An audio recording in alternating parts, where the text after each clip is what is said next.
এখন বর্তমানে আমরা মানে যান নিরাপত্তায় ভুগতেছি, কারণ কোন কারে কোন দুর্ঘটনা ঘটাই দিব এরকম যে অগণিত ঘটছে। আর তার বিয়ের যে করছে কয়টা, এটার কোনো এটা হিসাব আমাদের জানা নাই। হ্যাঁ, হিসাব নাকি নাই। জি। এই যে ছেলেটা ওই সম্রাট বা সবুজ, জি সে বিয়ে করছে কয়টা বা সে যে বিয়ে করছে এটা আপনারা জানেন কেউ?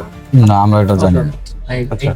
এই ছেলেটা কি আপনাদের চোখের সামনে তো বড় হয়েছে, তাই না? না, আমাদের চোখের সামনে তিনি জুড়েন থাকতো এখানে তিনি বছর 2 ধরে আসছে। আসার পরে তার 7-8 দিন 10 দিন কলিমান্ডা দেখতাম, আবার 2 মাস যখন দেখতেন তখন কি এরকম পাগল বেশে ছিল? না, আগে যখন দেখতাম তখন তো এরকম পাগল আমরা দেখিনি। ফার্স্টে যে আমরা দেখিনি এরকম পাগল।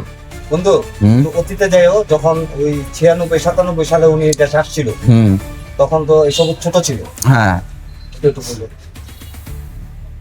যে বাড়িটা আমরা গেছিলাম এটা কোনো নিজের বাড়ি বা তার নিজের কিছু অংশ আছে এবং তাদের শরিকানা কিছু অংশ আছে। আচ্ছা, আপনি এলাকার জনপ্রতিনিধি, একটু বলবেন ওর বাবার বিষয়ে কি জানেন, ওর পুরো পরিবার সম্পর্কে কি জানেন? বাবার বিষয় কি, এর আগে তার বাবার বিরুদ্ধে আমাদের গ্রামবাসী সকলে মিলে একটা পদক্ষেপ নেওয়া হয়েছিল, তাকে গ্রামে রাখা যাবে না, কারণ এরকম জায়গায় জায়গায় অখরচ এরকম হ্যানতেন।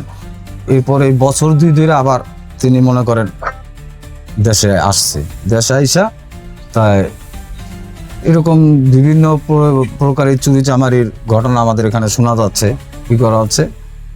তো এই যে আপনাদের মিডিয়ার মারফতে তার ছেলের যে অভিযোগটা দেখলাম, এটা দেখে তো মনে করেন আমাদের গ্রামবাসী এখন বর্তমানে আতঙ্কে আছি আমরা।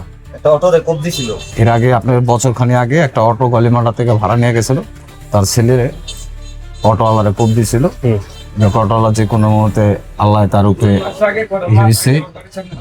অটোওয়ালা আইসা পড়ছে। এখন বর্তমানে যদি আমাদের গ্রামের কেউ বলে যে একটু ভিতরে যেমন নামাই দিয়ে যাইতেছে না অটো।